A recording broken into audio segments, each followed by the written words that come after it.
Hello दोस्तों, कैसे हैं आप लोग। उम्मीद करता हूं कुशल मंगल होंगे, खुशी पूर्वक होंगे। आपके अपने चैनल सिलेक्शन इंडिया अकेडमी पर आपका स्वागत करता हूं। अभिनंदन करता हूं। मैं गोविंद आपके लिए अप टू अप क्लास लेके आ रहा हूं, स्टैटिक जीके एंड जीएस 2023। मेरा कहने का मतलब यह है कि हालिया दिनों में जो एग्जाम आने वाले हैं यूपी से रिलेटेड या अदर सेंटर से रिलेटेड एग्जाम जो हैं, जैसे एसएससी का एग्जाम है, दिल्ली पुलिस का एग्जाम है, साथ ही साथ यूपी पुलिस कांस्टेबल का एग्जाम है, और काफी नजदीक जो है पेट का एग्जाम है, वहां आपको स्टैटिक्स क्वेश्चन पूछे ही जाते हैं, जो हम आपके लिए लेकर आते हैं काफी अध्ययन के बाद। तो आज जो होने वाली है हमारी फोर्थ क्लास होने वाली है, जहां से आपको बेहद इंपॉर्टेंट क्वेश्चन मिलने वाले हैं। हम आपको कुछ जहां मैप की जरूरत पड़ेगी वो मैप के थ्रू भी पढ़ाने का प्रयास करेंगे, चाहे वो इंडिया का मैप हो, चाहे साथियों वो वर्ल्ड का मैप हो। ठीक है ना। तो चलते हैं बिना कुछ समय वेस्ट किए हुए पहले क्वेश्चन की ओर। तो फर्स्ट क्वेश्चन ही बेहद इंपॉर्टेंट क्वेश्चन है। फर्स्ट क्वेश्चन में आपसे पूछ रहा है, अकबर का मकबरा कहां स्थित है। लाहौर में, दिल्ली में, आगरा में या बिहार में। तो साथियों ध्यान रखना, अकबर का जो मकबरा है वो आगरा में स्थित है। दूसरी बात है, अकबर वो मुगल शासक है जिसे अकबर महान के नाम से भी जाना जाता है। दो ही शासक हैं जिनको महान के नाम से जाना जाता है, एक अकबर महान और दूसरा कौन सा, अशोक महान, मौर्य वंश का अशोक। दूसरी अगर अकबर के बाद में बताऊं तो दीन ए इलाही की जो स्थापना की थी वो अकबर ने ही की थी। और टोडरमल अकबर के ही, टोडरमल जो है साथियों वो अकबर के समय ही क्या था, अकबर का मंत्री था, वजीर था, जिसने दहसाला पद्धति की स्थापना की थी। क्या की थी, दहसाला पद्धति। इसमें क्या होता था, 10 ईयर एवरेज रेवेन्यू कलेक्ट करने की व्यवस्था थी। इसमें 10 साल के लिए किसान से औसत आधार पर टैक्स को वसूला जाता था। साथ ही साथ मैं अगर बात करूं बीरबल, आपको बताना है बीरबल किसके दरबार में नवरत्न में शामिल था। दूसरा आपके लिए क्वेश्चन ये है कि सिकंदर लोधी ने आगरा की स्थापना कब की। बेहद सिंपल सिंपल छोटे क्वेश्चन आपको याद दिलाने के लिए आपको बताने हैं। देखो कुछ बेसिक पर्यटन स्थल हैं जिनके बारे में हम जानकारी आपको देते हैं। ये बहुत सारे ऐसे हैं जहां से क्वेश्चन पूछे जाएंगे। गोलकुंडा कहां पे है, तो हैदराबाद में है, ध्यान रखना। हीरा की माइंस जहां से कोहिनूर हीरा निकाला था वो यहीं से निकाला था। ठीक है ना, जिसे मलिक काफूर ने दिल्ली सल्तनत के राजा को दिया था। ठीक है ना। नेक्स्ट, रानी की बोव कहां पे है, तो साथियों ये गुजरात में है। लिंगराज मंदिर कहां पे है, तो ये उड़ीसा में है। ठीक है ना। गोल गुम्बज कहां पे है, तो साथियों गोल गुम्बज कहां है, कर्नाटक में है। कहां, कर्नाटक में है गोल गुम्बज, ध्यान रखना। शेर शाह सूरी का मकबरा कहां है, तो शेर शाह का मकबरा कहां है, बिहार में है। सूरी वंश का संस्थापक था। तो ये सासाराम बिहार, अगर एडजेक्ट पूछोगे तो सासाराम बिहार में इसका क्या है, मकबरा है। ठीक है ना। साथ ही साथ अकबर का मकबरा हमने आपको बता ही दिया, आगरा में। बुलंद दरवाजा कहां है, तो ये फतेहपुर सीकरी उत्तर प्रदेश में है। स्वर्ण मंदिर कहां है, तो साथियों स्वर्ण मंदिर आप सबको पता है अमृतसर पंजाब में है। कहां है, अमृत। स्वर्ण मंदिर के लिए भी जमीन किसने दी थी, आप ये बताओगे। स्वर्ण मंदिर के लिए जमीन रामदास को किसने दी थी, किसको, रामदास को। सिख धर्म के सिख धर्म के गुरु थे, इनको किसने दी थी। ठीक है। इसके साथ ही अगला क्वेश्चन है, बिहार का शोक किस नदी को कहा जाता है। कई सारी नदियां हैं जिनको शोक के नाम से जाना जाता है। करा कोसी, हांग हो नदी, दामोदर नदी या कर्मनासी नदी। तो ध्यान रखना, बिहार का शोक जो है वो कोसी नदी को कहा जाता है। साथियों किसको कहा जाता है, कोसी नदी। क्यों, कोसी नदी का जो बहाव है ना, देखो कुछ इस तरीके से है। तो ये अपने साथ ढेर सारा अवसाद लेकर के आसपास के क्षेत्रों को क्या कर देती है, बाढ़ से तबाह कर देती है। ठीक है ना, बाढ़ से क्या कर देती है, तबाह कर देती है। बेसिक सी जानकारी अगर मैं आपको बताऊं तो कर्मनासी नदी की अगर मैं बात करूं तो ये इसे भारत का शोक कहते हैं। अगर पूछे भारत का शोक किसे कहते हैं, तो कर्मनासी नदी को कहते हैं। ये कहां से जाती है, तो ध्यान रखना ये वाराणसी, उत्तर प्रदेश, आरा और बिहार जिले में बहने वाली नदी है, जिसे अपवित्र नदी माना जाता है। ध्यान रखना, ठीक है ना। कर्मनासा नदी का उद्गम आपसे पूछे तो ये कैमूर जिले से क्या होती है, उद्गमित होती है। या बक्सर के समीप गंगा नदी में क्या हो जाती है, विलीन हो जाती है। बक्सर के पास, बक्सर के पास में ये कहा मिल जाती है, ये वही बक्सर है जहां बक्सर का युद्ध हुआ था। ठीक है ना। आगे चलते हैं। 1764 में हुआ था बक्सर का युद्ध, याद रखना। ठीक है ना। नेक्स्ट है, कोसी नदी से आने वाली बाढ़ बिहार में तबाही कर देती है, इसीलिए कोसी नदी को बिहार का अभिशाप या साथियों बिहार का शोक कहते हैं। दामोदर नदी के बारे में बात करें तो ये बंगाल का शोक कही जाती है। और ह्वांग हो नदी वो चीन का शोक है। ठीक है ना, किसका है, चीन का शोक। देखो ये जो ह्वांग हो है इसे चीन का शोक कहते हैं। क्या कहते हैं? चीन का शोक कहा जाता है। क्या कहा जाता है बेटा? चीन का शोक कहा जाता है। अगले क्वेश्चन की ओर मूव करते हैं।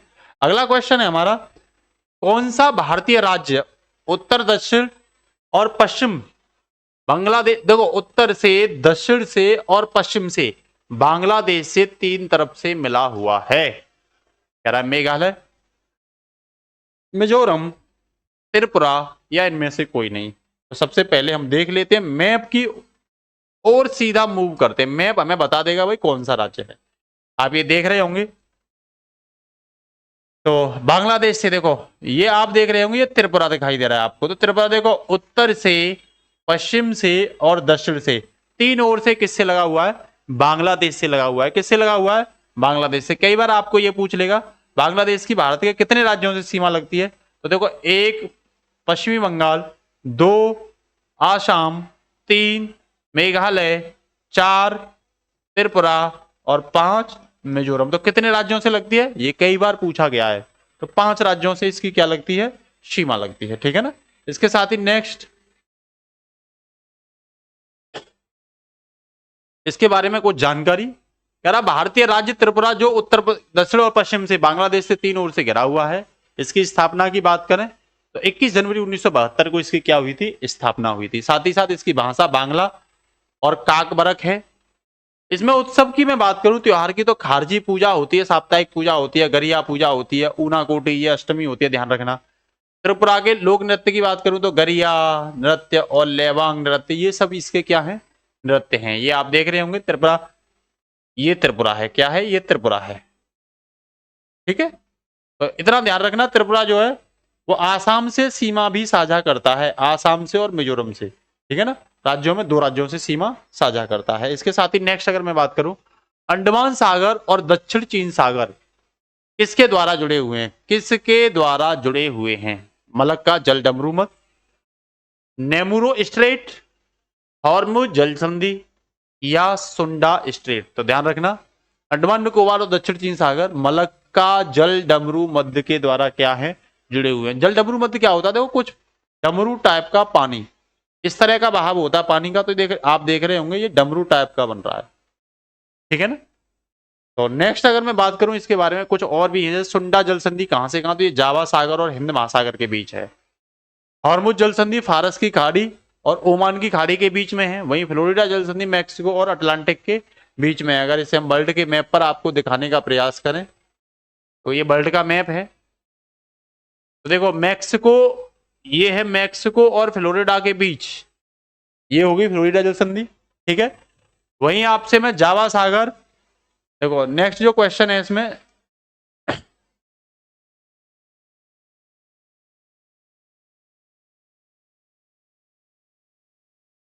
नेक्स्ट कह रहा है जावा सागर एवं हिंद महासागर। कौन सा? जावा सागर एवं हिंद महासागर। तो देखो जावा सागर, हिंद महासागर आपको ये पता ही है, ये पूरा हिंद महासागर है। ठीक है ना, और जावा सागर देखो ये है यहाँ, तो ये जल संधि है। वहीं आपसे हॉर्मुज जल संधि पूछे तो देखो ये ओमान है और ये ईरान है। ठीक है ना, ओमान और ईरान के बीच कौन सी है? हॉर्मुज जल संधि। यहाँ आपको सऊदी अरब और देखो ये अफ्रीका है ना, यहाँ अफ्रीका में भी सोमालिया वगैरह, इनके बीच में कौन सी है? बब अल मंदेब जल संधि। कौन सी? बब अल मंदेब। मोरक्को और स्पेन के बीच में आपसे यहां पूछ रहा है जिब्राल्टर जल संधि है। कौन सी है? जिब्राल्टर। तो कुछ साथ ही साथ हम क्या करते रहेंगे? डिस्कशन करते रहेंगे। ठीक है ना। इसके साथ ही नेक्स्ट जो क्वेश्चन है वो बेहद इंपोर्टेंट है। कह रहा किसने कहा था संविधान सभा कांग्रेस थी और कांग्रेस भारत था? कौन, किसने कहा था? Winston Churchill, Lord Mountbatten, C R Attlee या ग्रेनविले ऑस्टिन। तो ध्यान रखना, ये जो कहा था वो ग्रेनविले ऑस्टिन ने कहा था। किसने कहा था? ग्रेनविले ऑस्टिन ने कहा था। ठीक है ना। दूसरा इसने ये भी कहा था कि जो भारत का संविधान है वो बुने हुए जाल की तरह है। ठीक है ना, वो क्या है? बुने हुए जाल की तरह है। कुछ स्टेटमेंट है, किसने क्या कहा था? कह रहा यह विद्रोह राष्ट्रीयता के अभाव में स्वतंत्रता संग्राम था 1857 के बारे में, ये एस सेन ने कही थी। अगला कह रहा कांग्रेस अधिवेशन 3 दिनों का तमाशा है, ये अश्वनी कुमार दत्त ने कहा था। ठीक है। नेक्स्ट, बंगाल विभाजन हमारे घाव पर नमक की तरह है, ये गोपाल कृष्ण गोखले ने। दूसरी सबसे बड़ी बात है ये गांधी जी के गुरु थे। गोपाल कृष्ण गोखले क्या थे? गांधी जी के गुरु, राजनीतिक गुरु थे। नेक्स्ट है वेदों की ओर लौटो ना कि वैदिक युग की ओर, ये दयानंद सरस्वती ने की थी और इन्होंने ही 1875 में साथियों आर्य समाज की भी क्या की थी? स्थापना की थी। क्या की थी? आर्य समाज की स्थापना की थी। याद रखना इस चीज को, ठीक है। बेहद इंपोर्टेंट स्टेटमेंट है ये। इसके साथ ही नेक्स्ट क्वेश्चन है ऑस्ट्रेलिया की राजधानी क्या? ऑस्ट्रेलिया की राजधानी क्या है? नैरोबी, कैनबरा, कंपाला या लोसाका? तो आप सबको पता है ऑस्ट्रेलिया जो पड़ता है वर्ल्ड मैप में, देखो ऑस्ट्रेलिया कहां पड़ता है, तो पहले तो आपसे ये पूछ लेगा सबसे छोटा महाद्वीप कौन है। आपसे ये पूछा जाएगा कि भाई सबसे छोटा, विश्व का सबसे छोटा महाद्वीप, तो देखो वर्ल्ड मैप में ये देख रहे होंगे आप, ये ऑस्ट्रेलिया वर्ल्ड मैप में है, ये सबसे छोटा महाद्वीप है। कौन सा है? सबसे छोटा। सबसे बड़ा पूछे आपसे तो एशिया महाद्वीप सबसे बड़ा महाद्वीप है। सबसे छोटा पूछे तो भाई सबसे छोटा महाद्वीप 7वें नंबर पर ऑस्ट्रेलिया, और पहले नंबर पर कौन है भाई? पहले नंबर पर एशिया है, ठीक है। इसके साथ ही अगर मैं नेक्स्ट आपसे बात करूं,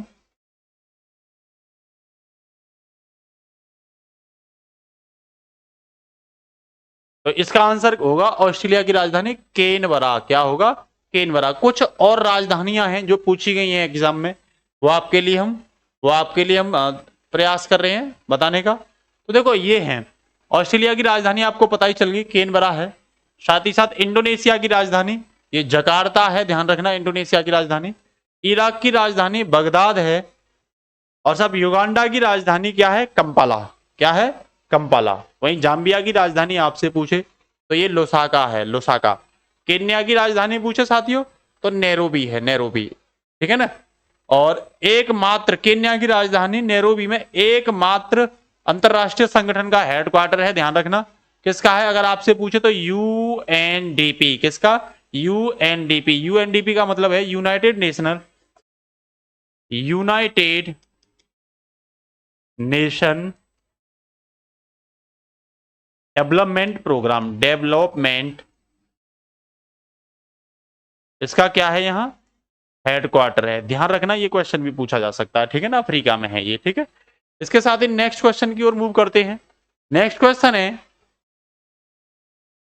भारतीय संविधान में राज्य के नीति निर्देशक तत्वों को निम्न में से किस देश से के संविधान से लिया गया है?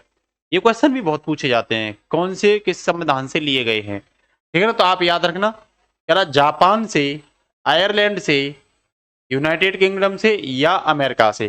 तो इन्हें directive principle and state policy भी कहते हैं, डीपीएसपी भी कहते हैं, ध्यान रखना, है ना, राज्य के नीति निर्देशक तत्वों को। तो ये कहां से लिए गए हैं? ये आयरलैंड से लिए गए हैं, ठीक है ना। कहां से लिए गए हैं? तो ये आयरलैंड से लिए गए हैं, ठीक है ना। ये संविधान के भाग 4 में दिए गए हैं, ठीक है ना। आर्टिकल 36 से लेकर के आर्टिकल 51 तक आपको क्या दिए गए हैं?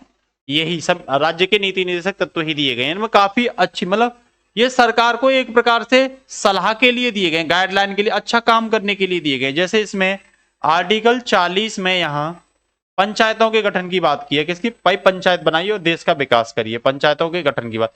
वैसे ही आर्टिकल 44 में समान नागरिक संहिता की बात की गई है। तो कुछ अच्छे अच्छे आर्टिकल्स यहां दिए गए हैं, ठीक है ना, देश के विकास के लिए। ये कोशिश उम्मीद की गई है कि सरकार जब भी कोई कानून बनाए तो राज्य के नीति निर्देशक तत्व में जरूर ध्यान दे, ठीक है ना। इनका उल्लंघन होने पर संविधान में बाद के लिए नहीं जा सकते हैं, ठीक है ना। ये सरकार के लिए बाध्यकारी नहीं होते हैं, ठीक है ना। कुछ एक ये दे रखे हैं भाई, किस से क्या क्या लिया गया है, तो ध्यान रखना। ब्रिटिश संविधान से संसदीय शासन प्रणाली ली गई है। डिफरेंस इतना है कि ब्रिटेन में संसद में जो राष्ट्र का प्रमुख होता है वो राजा रानी होती है, हमारे यहाँ राष्ट्रपति होता है। ब्रिटेन में भी पीएम होता है और हमारे यहाँ भी पीएम होता है, ठीक है। विधि निर्माण प्रक्रिया ली गई है, एकल नागरिकता ली गई है और विधि का शासन लिया गया। ये ब्रिटेन से लिया है हमने अपने संविधान में। मौलिक अधिकार अमेरिका से, संविधान की सर्वोच्चता अमेरिका से, न्यायिक पुनरावलोकन अमेरिका से, और राष्ट्रपति पर जो इम्पीचमेंट लगाया जाता है महाभियोग आर्टिकल 61, ध्यान रखना ये आर्टिकल पूछा जाता है। ये संविधान के आर्टिकल 61 में राष्ट्रपति को हटाने की प्रक्रिया, जिसे राष्ट्रपति पर महाभियोग बोलते हैं। उपराष्ट्रपति का पद भी कहां से लिया गया है? अमेरिका से। देखो राज्य के नीति निर्देशक तत्व कहां से लिए गए हैं? आयरलैंड से। राष्ट्रपति के निर्वाचन मंडल की जो व्यवस्था है, ध्यान रखना, वो निर्वाचन मंडल की व्यवस्था भी आयरलैंड से ली गई है। ऑस्ट्रेलिया से प्रस्तावना की भाषा संवर्ती सूची, संवर्ती सूची का मतलब राज्य और केंद्र मिलकर के जो काम करते हैं, और जॉइंट सेशन संयुक्त अधिवेशन, ठीक है ना। दूसरा ये ऑस्ट्रेलिया से लिए गए हैं, ठीक है। नेक्स्ट जापान की बात करूं तो विधि द्वारा स्थापित प्रक्रिया, जर्मनी से जो लिया गया वो आपातकाल में राष्ट्रपति के मौलिक अधिकारों का शक्ति दी गई है कि भाई जब इमरजेंसी लगती है तो राष्ट्रपति आपातकाल के समय किन किन मौलिक अधिकारों को क्या कर सकता है, प्रतिबंध कर सकता है। तो इसके बारे में जर्मनी से, ठीक है ना, जर्मनी के वायमर संविधान से। नेक्स्ट है इरिट्रिया की मुद्रा क्या है, फ्रैंक, नक्का, ओगवा या लोतू। तो ध्यान रखना नक्का जो मुद्रा है वो किसकी है, इरिट्रिया की है। किसकी है, इरिट्रिया की है, ठीक है ना। इरिट्रिया कहां पड़ता है, तो ध्यान रखना इरिट्रिया जो पड़ता है ये हॉर्न ऑफ अफ्रीका के देश हैं। किसके, हॉर्न ऑफ अफ्रीका, कई बार पूछ लेता है हॉर्न ऑफ अफ्रीका। कितने देश आते हैं इसमें, तो 4 देश आते हैं। एक तो इरिट्रिया, इरिट्रिया, इथोपिया, ठीक है ना, जिबूटी, अभी मैं दिखा दूंगा मैप पे आपको, जिबूटी, और साथ ही साथ साथियों सोमालिया। ये 4 कंट्री आते हैं। कितने आते हैं, 4 कंट्री हॉर्न ऑफ अफ्रीका में आते हैं। अगर आप बात करोगे मैप में इसकी, तो देखो मैप में मैं आपको एक मिनट दिखाता हूं। तो यहां मैप में आइए आप, तो जब आप मैप में बात करोगे तो देखो ये आपको सींग की तरह जो दिखाई दे रहा है, ये जो आपको बेटा सींग की तरह दिखाई दे रहा है, ये देखो ये सींग की तरह, ये है हॉर्न ऑफ अफ्रीका। इसमें ये सोमालिया आता है, इथोपिया आता है, और देखो ये जिबूटी आता है 3 नंबर, और ये इरिट्रिया आता है 4 नंबर। तो ये 4 देश हॉर्न ऑफ अफ्रीका के अंतर्गत आते हैं। आप लोग इस चीज का क्या रखना, ध्यान रखना, ठीक है। इसके साथ ही नेक्स्ट जो क्वेश्चन है, थोड़ा सा और कुछ 1-2 है। देखो बुर्किना फांसो की मुद्रा अगर आपसे पूछे तो फ्रैंक है। क्या है, फ्रैंक बुर्किना फांसो की मुद्रा। अगर आपसे राजधानी पूछे तो कवागा दोगो है। मारितानिया की पूछे तो ओगवा है जिसकी राजधानी नोकचो है। वही लेसोथो की मुद्रा आपसे पूछे तो लोथी है जिसकी राजधानी मसेरू है। वहीं आपसे इरिट्रिया की पूछे तो नक्का जो आंसर में थी, और अस्मारा इसकी क्या है, अस्मारा इसकी राजधानी है, ठीक है ना। नेक्स्ट है इससे अगला क्वेश्चन, देखो ये किसी और क्वेश्चन का आ गया है, कोई बात नहीं है। तो ये क्वेश्चन है वो पीछे चला गया, कोई दिक्कत नहीं है, ठीक है। तो देखो क्वेश्चन ये है, क्षेत्रफल की दृष्टि से, क्षेत्रफल की दृष्टि से देश के 4 बड़े राज्यों का सही क्रम है। कौन राज्य बड़े हैं क्षेत्रफल की दृष्टि से, तो कह रहा मध्य प्रदेश, महाराष्ट्र, राजस्थान या उत्तर प्रदेश। राजस्थान, मध्य प्रदेश, महाराष्ट्र या उत्तर प्रदेश। महाराष्ट्र, उत्तर प्रदेश, राजस्थान और एमपी। उत्तर प्रदेश, महाराष्ट्र, एमपी या राजस्थान। तो देखो इसके लिए आप यहां स्टडी करिए। पहले स्थान पर राजस्थान है। कौन है, राजस्थान फर्स्ट स्थान पे है क्षेत्रफल की दृष्टि से, ठीक है ना। किसकी दृष्टि से, इसका क्षेत्रफल है 34,22,39 वर्ग स्क्वायर किलोमीटर। वहीं हम मध्य प्रदेश की बात करें तो इसका 30,82,45 वर्ग स्क्वायर किलोमीटर है। महाराष्ट्र का साथियों 30,77,13 किलोमीटर है, और उत्तर प्रदेश का 240,928 वर्ग किलोमीटर है। इसका मतलब पहले स्थान पर राजस्थान, दूसरे पर एमपी, तीसरे पर महाराष्ट्र और चौथे पर कौन है, उत्तर प्रदेश। तो पहले स्थान पर राजस्थान, दूसरे स्थान पर एमपी, तीसरे पर महाराष्ट्र और चौथे पर कौन है साथियों, चौथे पर है उत्तर प्रदेश। अब इसकी बेसिक सी जानकारी हम आपको प्रोवाइड कराना चाहते हैं, ठीक है। बेसिक सी जानकारी क्या है, देखो सबसे पहले तो मैं आपको ये बता देना चाहता हूं जम्मू एंड कश्मीर के बारे में, ठीक है ना। जम्मू एंड कश्मीर 31 अक्टूबर 2019 को अभी हाल फिलहाल में बना था। ध्यान रखना पहले जम्मू कश्मीर अलग था, अब 2 केंद्र शासित राज्य बना दिए, एक तो जम्मू एंड कश्मीर और एक लद्दाख। कब बनाए हैं ये, 31 अक्टूबर 2019 को।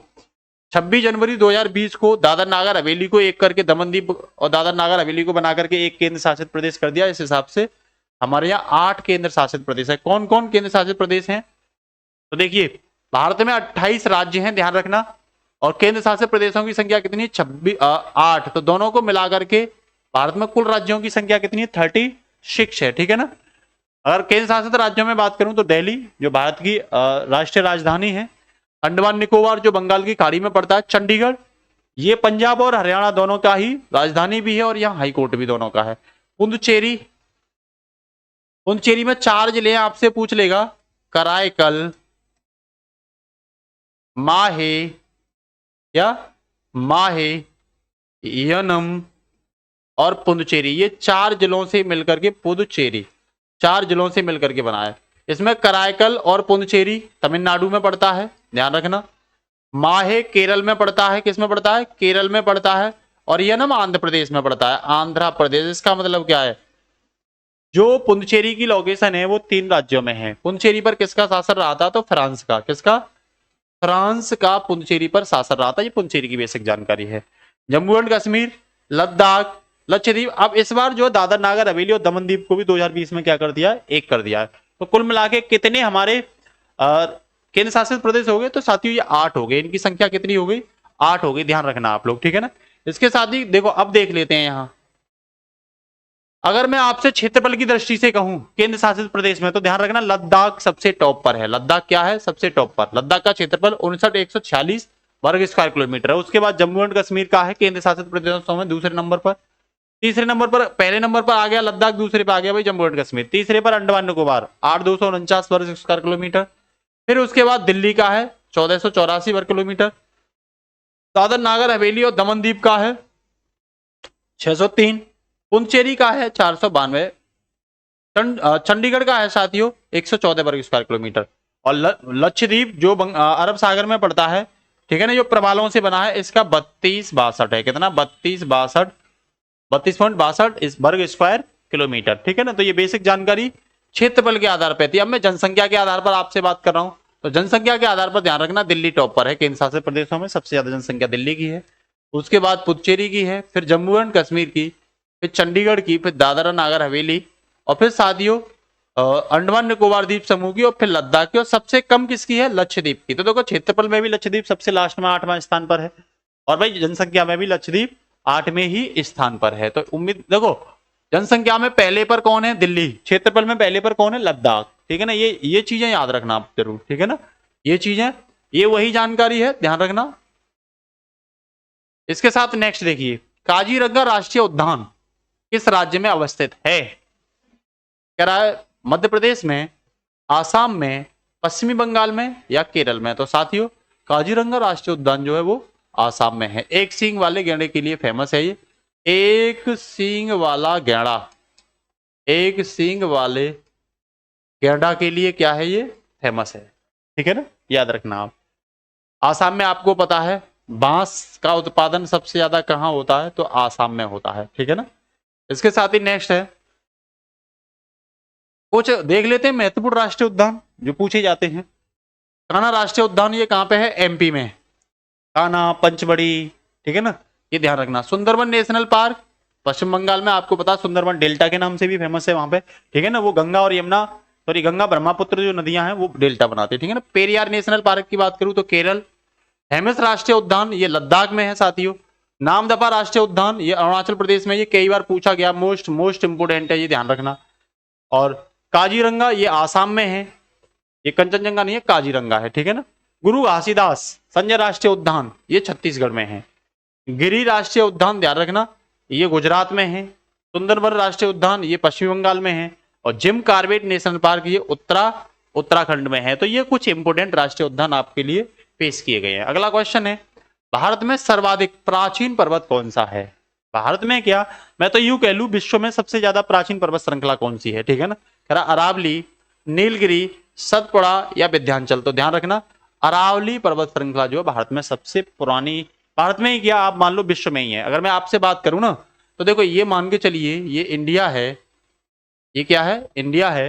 तो यहां गुजरात के पालनपुर से, कहां से? गुजरात के पालनपुर से, और ये दिल्ली के रायसीना तक,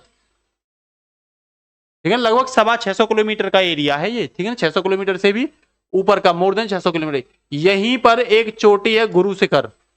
अरावली की सबसे ऊंची चोटी आपसे पूछे तो गुरु शिखर है, 1722 मीटर इसकी क्या है? ऊंचाई है। माउंट आबू, यहीं इसी के माउंट आबू पर दुनिया, भारत का एकमात्र प्योर संगमरमर से बना हुआ पत्थर है। कौन सा है? दिलवाड़ा का जैन मंदिर। कौन सा है मंदिर? दिलवाड़ा का जैन मंदिर, याद रखना कौन सा मंदिर है? दिलवाड़ा का जैन मंदिर है, ठीक है। तो इसकी बेसिक सी जानकारी देख लेते हैं। कह रहा भारत की सर्वाधिक प्राचीन अरावली है जो पालनपुर से कहां तक है, दिल्ली तक विस्तृत है। अरावली पर्वत श्रृंखला की लंबाई लगभग 800 किलोमीटर, 600 किलोमीटर से ज्यादा बता रहा था मैं। कह रहा दक्षिण पश्चिम से लेकर उत्तर पूर्व की ओर फैली हुई अरावली पर्वत श्रृंखला विश्व की ही है, ठीक है ना। कह रहा इसमें 1722 गुरु शिखर सबसे ऊंची चोटी है, ध्यान रखना। आर्कियन युग में इसका क्या हुआ था, निर्माण हुआ था। किस युग में, आर्कियन युग में इस पर्वत श्रृंखला का निर्माण माना जाता है। नेक्स्ट क्वेश्चन है, निम्नलिखित में से क्रम में बताइए भारत में कौन पहले आया, ठीक है ना। तो कह रहा टॉमस रो, फायान या वेन्सांग। तो ध्यान रखना लगभग तीसरी सदी में पहले कौन आया था, फायान आया था, इस चीज को ध्यान रखना। तो अगर दूसरा पहला है, अब उसके बाद वेन्सांग आया था चीन से, तो 2 3 कौन से में आ रहा है, फोर्थ में आ रहा है। तो फोर्थ इसका क्या हो जाएगा, आंसर हो जाएगा। अगर इनकी आप जानकारी लेना चाहते हो तो फायान लगभग तीसरी सदी के बाद में आया था और 399 से लेकर 412 तक भारत में रहा था, और ये चंद्रगुप्त विक्रमादित्य के शासनकाल में आया था, याद रखना। शक संवत की स्थापना किसने की थी, तो चंद्रगुप्त विक्रमादित्य ने ही की थी, ठीक है ना। वेन्सांग 630 से 643 तक रहा, हर्षवर्धन के शासनकाल में आया था। टॉमस रो की बात करें तो ये 1615 से 1617 में जहांगीर के शासनकाल में फैक्ट्री की अनुमति लेने के लिए आया था टॉमस रो, ठीक है ना। नेक्स्ट अगर मैं बात करूं तो कह रहा सूची 2 में सुमेलित कीजिए तथा सूचियों के नीचे दी गई कूट को सही उत्तर बताइए। कह रहा बटेश्वर पहाड़ी कहां पे है, बिहारी श्रृंखला कहां पे है, चिन श्रृंखला कहां पे है, और धोबी श्रृंखला कहां पे है।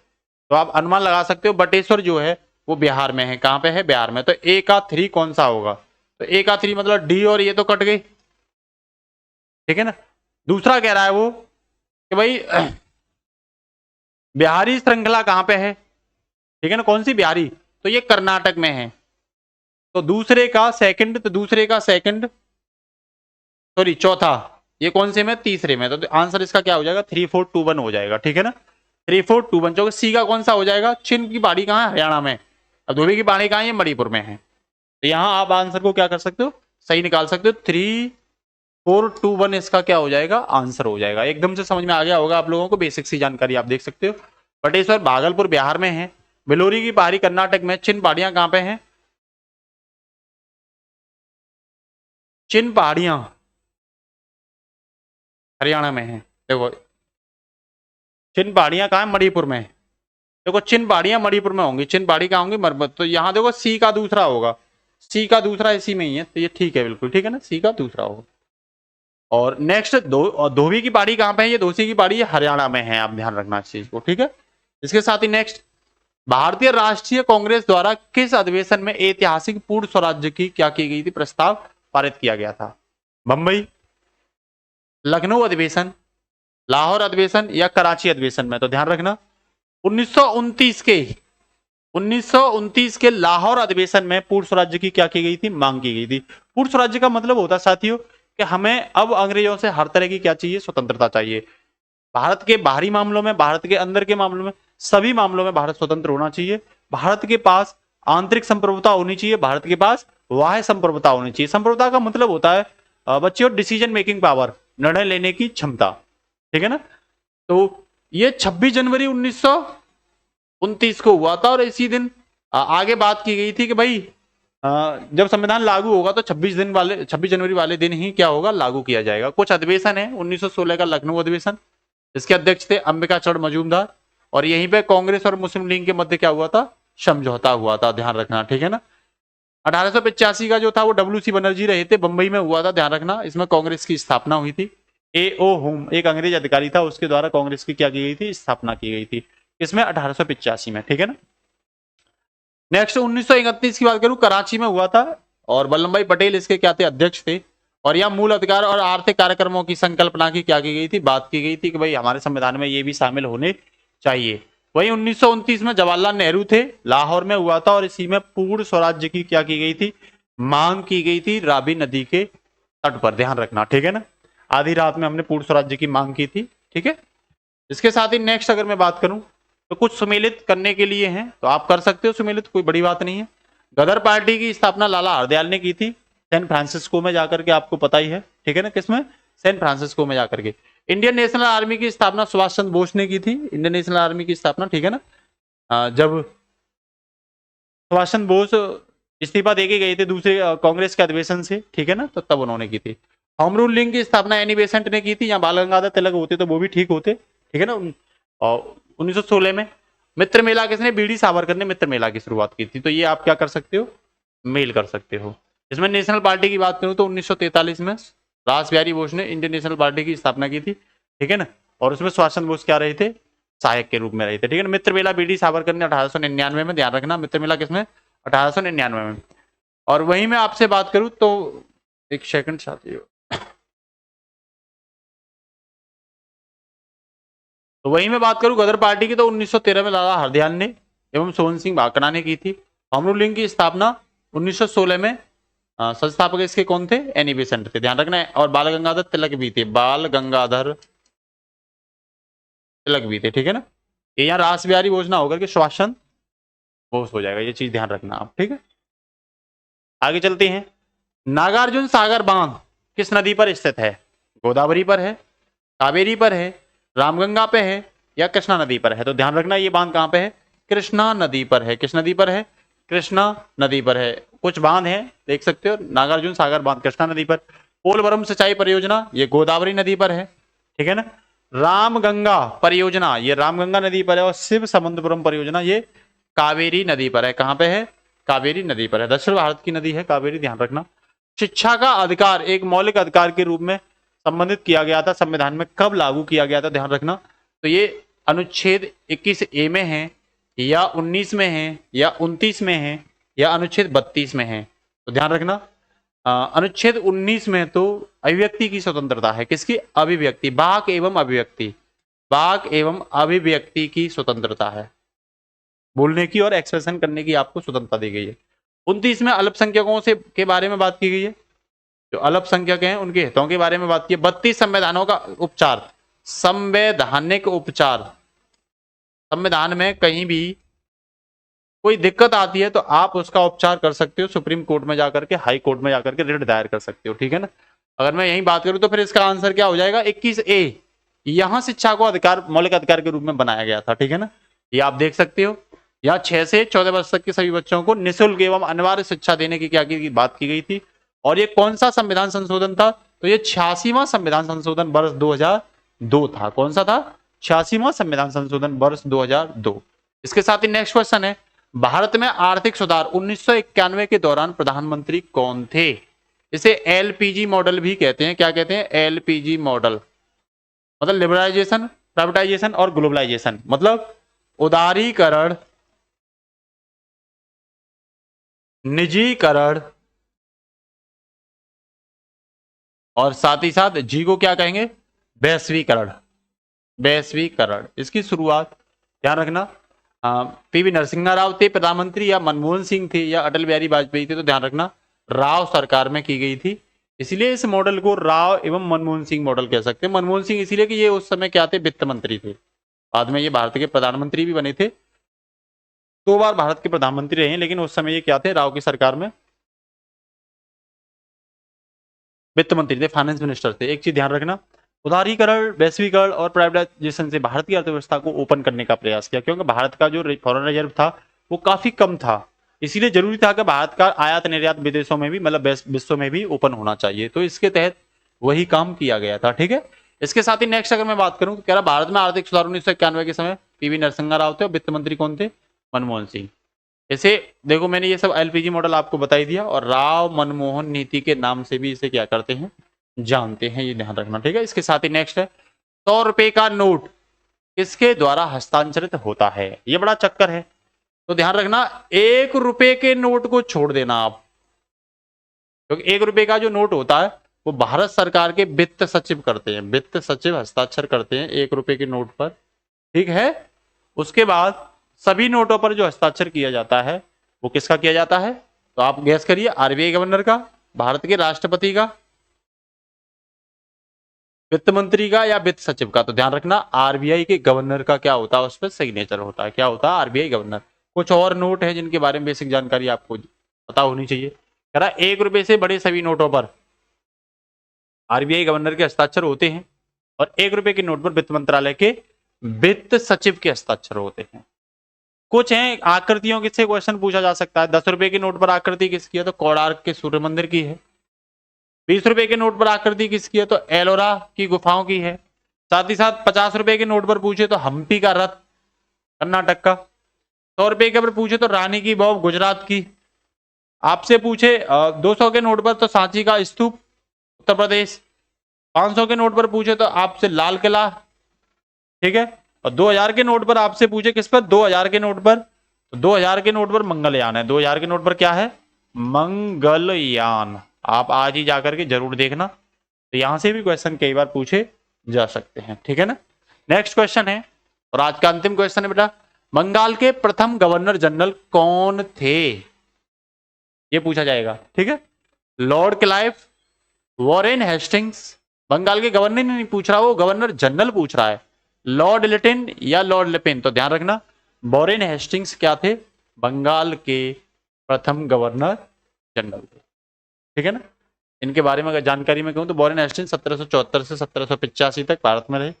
कलकत्ता में एक मदरसा की भी क्या की थी? स्थापना की थी। लॉर्ड लिटिन की बात करूं तो 1876 से 80 तक इनका कार्यकाल रहा है, ठीक है ना। और वर्नाकुलर प्रेस एक्ट इन्हीं के समय जाना जाता है, ध्यान रखना। एल्बर्ट बिल जजों को लेकर के, ये इन्हीं के समय था। लॉर्ड रिपिन की बात करूं तो ये 1880 से 1884 तक रहे हैं। प्रथम नियमित जनगणना की अगर हम बात करें तो इन्हीं के समय आई थी, ठीक है ना, इन्हीं के समय आई थी। 81 से लेकर के 1891 की 10 की घटना, ठीक है ना। वहीं अगर मैं बात करूं प्रथम कारखाना अधिनियम 1881 इन्हीं के समय आया था। रॉबर्ट क्लाइव के बारे में बात करूं तो ये 1757 से 60 तक रहे थे। दोबारा से फिर इन्होंने इलाहाबाद की संधि से 65 से 76 तक रहे थे। और बंगाल में द्वैत शासन की व्यवस्था किसने लागू की थी? लॉर्ड क्लाइव ने। जिसे खत्म किसने किया था? वॉरेन हेस्टिंग्स ने क्या किया था? खत्म किया था। किसने किया था? वॉरेन हेस्टिंग्स ने खत्म किया था। तो बच्चों आज के लिए इतना ही। क्लास कैसी लगी आप जरूर बताना, कमेंट बॉक्स में जरूर लिखना, और क्लास को ज्यादा से ज्यादा बच्चों तक शेयर जरूर करिए। हमारी कोशिश है कि हालिया दिनों में जो नजदीक एग्जाम आ रहे हैं, ज्यादा से ज्यादा क्वेश्चन आपके लिए फंसाने का प्रयास करेंगे। तो आज के लिए इतना ही। नमस्कार, जय हिंद बच्चों।